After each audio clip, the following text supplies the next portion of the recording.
رسول اللہ صلی اللہ علیہ وسلم نے ارشاد فرمایا، ایک آدمی جنت میں داخل ہوا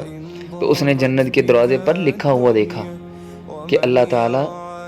صدقے کا اجر و ثواب 10 گنا عطا فرماتے ہیں، اور اگر کوئی آدمی اللہ کے لیے کسی کو قرض دیتا ہے 1 روپیہ، اللہ تعالیٰ اس کو 18 گنا اجر و ثواب عطا فرماتے ہیں۔ صدقہ دینے کی بھی اپنے فضائل ہیں، لیکن قرض دینے کا اللہ تعالیٰ کے ہاں زیادہ اجر ہے، زیادہ مقام ہے۔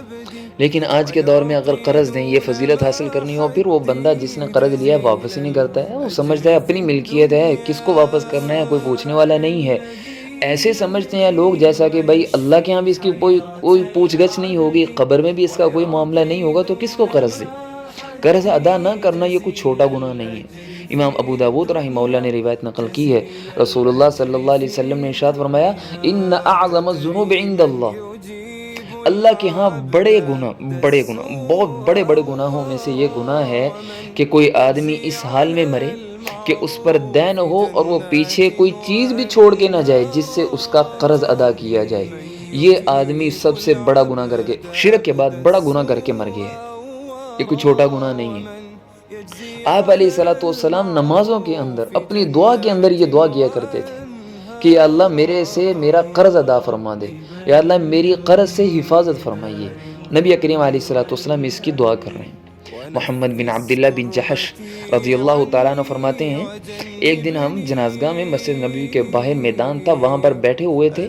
تو رسول اللہ صلی اللہ علیہ وسلم ہمارے ساتھ تھے۔ اچانک نبی کریم صلی اللہ علیہ وسلم نے آسمان کی طرف دیکھا، نگاہ اوپر کی، پھر آپ نے نگاہ نیچے فرما لی۔ پھر جیسے کوئی آدمی پریشان ہو اور بہت زیادہ غم زدہ ہو تو وہ اپنے سر پہ ہاتھ رکھ لیتا ہے، ایسے آپ علیہ الصلوۃ والسلام نے سر مبارک پر ہاتھ رکھ لیا اور فرمایا سبحان اللہ، سبحان اللہ۔ کیا کتنا خطرناک، کتنا سنگین وعید اللہ کی طرف سے اور کتنا سخت حکم اللہ کی طرف سے نازل ہوا ہے۔ تو صحابہ فرماتے ہیں ہم خاموش رہے 1 دن اور 1 رات کہ ہم دیکھیں بھائی کون سا حکم اللہ کی طرف سے نازل ہوا ہے، کون سی سخت وعید اللہ کی طرف سے نازل ہوئی ہے۔ تو جب 1 دن اور 1 رات گزر گئی اور کوئی چیز ظاہر نہ ہوئی تو یہ محمد بن عبداللہ بن جحش رضی اللہ تعالیٰ عنہ فرماتے ہیں،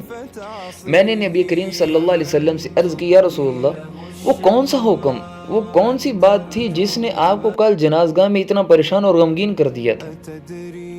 تو نبی کریم صلی اللہ علیہ وسلم نے ارشاد فرمایا، والذی نفس محمد بیدہ، اس ذات کی قسم جس کے قبضہ قدرت میں محمد صلی اللہ علیہ وسلم کی جان ہے، اس ذات کی قسم جس کے قبضہ میں محمد علیہ الصلوۃ والسلام کی جان ہے، کوئی آدمی اللہ کے راستے میں اخلاص کے ساتھ لڑتے ہوئے شہید ہو جائے، ثم عاش ثم قتل فی سبیل اللہ، شہید ہو جائے، پھر زندہ ہو، پھر اس کو شہید کر دیا جائے، پھر وہ زندہ ہو، پھر اس کو شہید کر دیا جائے، پھر وہ زندہ ہو، 3 مرتبہ اس کو شہادت کا اعلیٰ رتبہ نصیب ہو،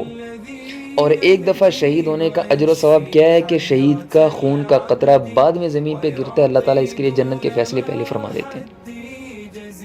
یہ بندہ 3 مرتبہ شہید ہوا، 3 مرتبہ زندہ ہوا ہے، لیکن اللہ کی طرف سے یہ حکم نازل ہوا کہ ایسے شہید پر بھی اگر قرض ہے، قرض ادا کیے بغیر وہ شہید ہو گیا، تو اللہ اس کو بھی جنت میں داخل نہیں فرمائیں گے جب تک کہ اس کا قرض ادا نہ کر دیا جائے۔